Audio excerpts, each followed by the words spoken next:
Life of my own 4 minutes and 37 seconds. That's how long it took for my father to threaten to cut me out of his will. I glanced at my phone's timer when the call ended, doubled over with laughter, until tears streaked my face, stinging my cheeks in the warm glow of my California apartment. 3,000 miles from the family that spent 27 years looking through me like I was a ghost, haunting their perfect little world. I sat surrounded by sunlight and the life I'd carved out for myself. The absurdity wasn't just his empty threat, it was that it took them 6 months to notice.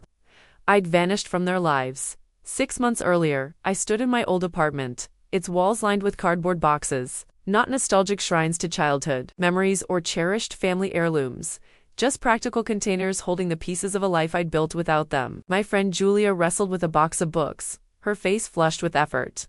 "Josephine, this weighs a ton," she groaned, dropping it by the door with a thud that echoed through the empty space. "Are you sure you need all these?" "I'm selling most of them anyway," I said, ripping off a strip of packing tape. Its harsh screech slicing through the stillness. "Thanks for helping with this."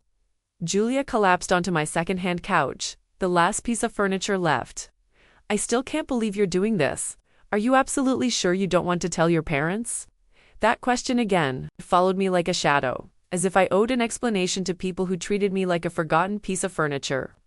I laughed, not the warm kind that spills from joy, but the hollow kind that rattles in the empty spaces where love should have been. "Julia, they don't even know where I live now. Why would I tell them I'm moving across the country?" Simon wandered in from the kitchen, wiping his hands on a dish towel, his dark eyes flickering with concern beneath his easy tone. "All clean in there. So, remind me again why your family doesn't know about any of this." I sank onto the hardwood floor, the cold biting through my jeans, grounding me as memories threatened to drag me under. "Because they've never cared about my life, and I'm not being dramatic. I'm being factual." My friends exchanged a glance, the kind people share when they're witnessing something raw but don't know how to respond. They'd heard scraps of my family story over the years, but I'd never spilled the whole truth. Something about the stripped-down apartment, the finality of leaving, made me want to lay it bare. "Look," I began, peeling a piece of tape from my fingers. "When I was a kid, everything revolved around Elliot. From the moment he was born, he was the golden child, 2 years older, and in my parents' eyes, infinitely more valuable." "That's messed up," Simon said, sliding down against the wall. "When I was 8, I won first place at the school science fair." My voice steadied as I spoke, the memory sharpening like a blade. My volcano wasn't some vacant mess. I'd studied actual volcanic patterns, built a model that demonstrated real geological principles. The judges were floored.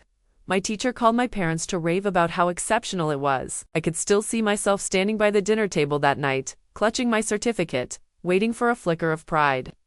"You know what they said? 'That's nice, honey.'"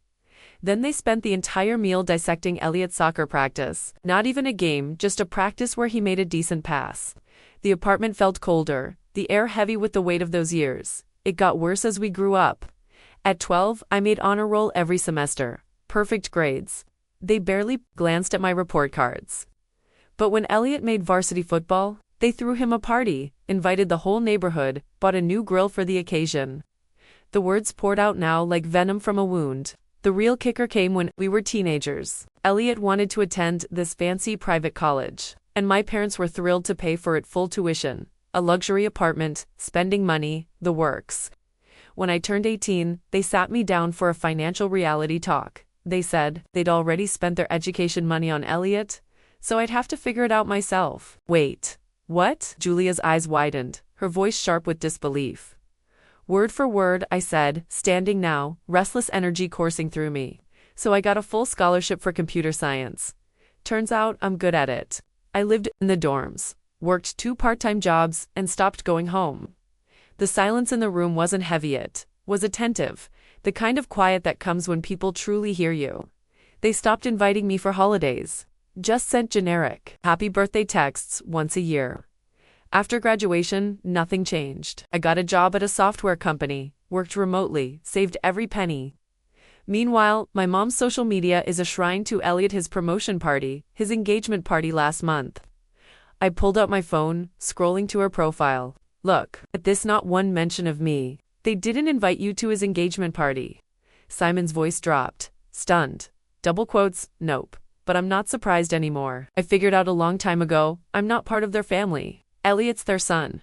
I'm just someone who shares their DNA. Julia stood and pulled me into a hug, her vanilla perfume wrapping around me like a warm blanket.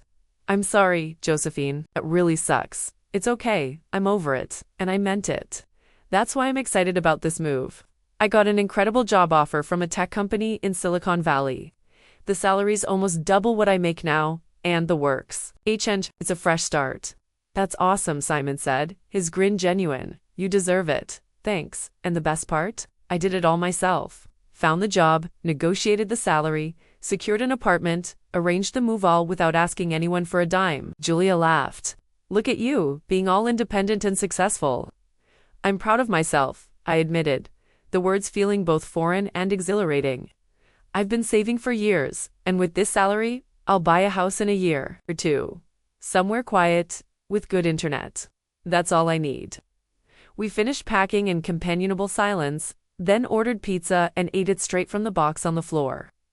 The empty apartment felt like shedding a skin, strange, but freeing. So, what's the plan for tomorrow? Julia asked, wiping sauce from her chin.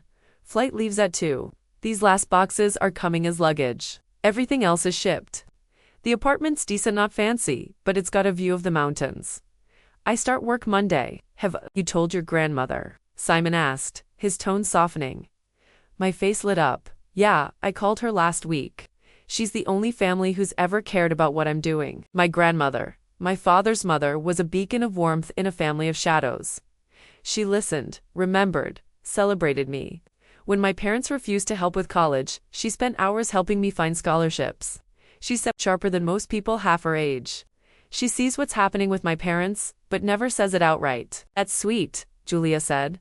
I'm glad you have her. Me too. We stayed up until midnight, talking about California, my new job, the future I was building. These were my real family, the ones who noticed me, celebrated me, knew where I lived. After they left, I sat cross-legged in the center of the empty apartment, the weight of tomorrow settling in. I'd board a plane and leave behind a life where I was an afterthought. No more playing the intruder at gatherings I wasn't invited to. No more watching my parents orbit Elliot like he was the sun. Just me, my career, and the future. And the future I was crafting with my own hands. 6 months later, I was living proof that the best revenge is a life well lived. My California apartment was a sanctuary, with jagged mountain peaks framing every window a view that never got old. I saw them from my desk while coding, from my kitchen while brewing coffee, from my balcony where I watched sunsets paint the sky gold and purple. The job was everything they'd promised and more. My boss valued my ideas. My coworkers were brilliant and kind, and my salary still felt like a glitch in the matrix. During lunch breaks, I browsed real estate listings, houses with yards, modern kitchens, places where you could imagine growing old. For the first time, I belonged. Then my phone rang. Unknown number. I almost declined it, but curiosity won. Josephine, my father's voice, sharp with irritation, as if I'd kept him waiting. I couldn't recall the last time he'd called. You need to come home for dinner next Saturday. No greeting, no warmth, just a command. Classic dad. What dinner? I asked, already uninterested. Elliot's fiancé's parents want to meet you. Their traditional family is important to them. They found out Elliot has a sister and want to know you. This is important for Elliot's future. The absurdity hit me like a wave. I laughed, not politely, but a deep, uncontrollable roar that bent me over. What's so funny? He demanded. This entire situation, you want to know why I'm not coming? 3 reasons. First, we don't have a perfect family. You have a beloved son, Elliot, and an afterthought, me. Second, I'm not pretending to be part of some happy reunion for strangers, just because it's convenient for you. And third, I paused, savoring the moment. I can't come because I moved to California 6 months ago. Dead silence. I could almost hear his brain short-circuiting. You moved to California without telling us. Why would I? You didn't even know where I lived before. How dare you move across the country without telling your family? What's your address? We need to know where you are. I was still laughing. Dad, do you remember my old address? The one where I lived for 3 years. He faltered. Josephine, that's not the point. It's exactly the point. You don't know because you never cared. You've never been interested in my life, so why would I tell you what I'm doing? Josephine, you can't just... I hung up. My phone lit up. Immediately Dad, then Mom, then Elliot. I let them all go to voicemail. Texts flooded in. Mom's guilt trips, Elliot's pleas, Dad's demands. It was as if they'd just remembered I existed and were furious I wasn't obeying. I silenced my phone and cooked myself a real dinner salmon with roasted vegetables. A luxury I couldn't afford in my ramen noodle college days. Their entitlement was staggering. Elliot needed a picture-perfect family for his fiancée's parents. So suddenly, I was summoned to play my role. Where was this family when I was scraping by, invisible to them? The calls and texts persisted. For 3 days. Bribes, anger? I read them but didn't respond. On the third day, my grandmother called. "Hello, sweetheart. How's California?" Her voice was a bomb. "Really well. I love it here. I'm glad. Your parents asked me to call about Elliot's dinner. I'm not going to pressure you. I understand why you don't want to go. Thank you, Grandma. They didn't even know where I lived before. How is that my fault? It's not, sweetheart. I've watched this dynamic for years. I've tried talking to your father, but he doesn't listen." Saturday passed. I spent it hiking in the mountains, breathing clean air, feeling untethered. Sunday morning, Dad called again. "Josephine, we told Elliot's in-laws you were sick and couldn't make it." "Okay," I said, my voice flat. "The wedding's in a month. You need to be there." "I'm not coming." "Josephine, this is Elliot's wedding." His voice dropped to that menacing tone from my childhood. "If you don't come and show his in-laws we're a normal, loving family, I'll disinherit you. I'll cut you off completely." I laughed so hard I nearly dropped the phone. "You'll disinherit me? Dad, I make more money than you, Mom, and Elliot combined. I don't need your money." Silence. Then tentatively, "Is that true about your salary? If you'd ever asked about my life, you'd know I work for a major tech company and make a very good living." His tone shifted, suddenly warm. "Josephine, we've always been proud of you. We just want you to come home so we can be a family." I hung up. An hour later, Elliot texted about how proud he was, how he'd always thought of me. Pathetic. Now that I was successful, they wanted me back to polish their family image. I blocked their numbers and deleted their contacts. A month later, peace. No calls, no guilt trips, no demands. I'd narrowed my house search to a few properties, quiet neighborhoods, good schools, even though I had no kids. I loved the idea of permanence. My grandmother called one Sunday. "The wedding was tense. Your parents kept making excuses for why you weren't there, sick, working, traveling. The bride's parents didn't buy it." "That must have been awkward," I said, leaning back on my couch. "It was." Elliot looked disappointed. "Kept checking his phone, probably hoping you'd show up." "The bride's parents had a heated talk with your parents before the wedding. They'd researched your family, found out how they've ignored you, how Elliot was the favorite. They weren't happy." I felt a surge of vindication. Wow. That's satisfying. The bride's parents questioned whether Elliot came from a family they wanted their daughter to join. It caused a big argument. The whole wedding was uncomfortable. When Grandma sent photos, I studied them. My parents' smiles were forced. Elliot looked distracted, the bride's parents stern. I couldn't have scripted it better. A year after moving, I stood in the kitchen of my house. 3 bedrooms, 2 bathrooms, a yard with fruit trees, and blazing fast internet. My grandmother called. "How's the house?" "Perfect. I've got my office set up. The neighborhood's quiet. My neighbors are great. I'm so happy for you, Josephine. You deserve this." "Thanks. I'm proud of myself. I'm doing better than I ever dreamed." "You should be."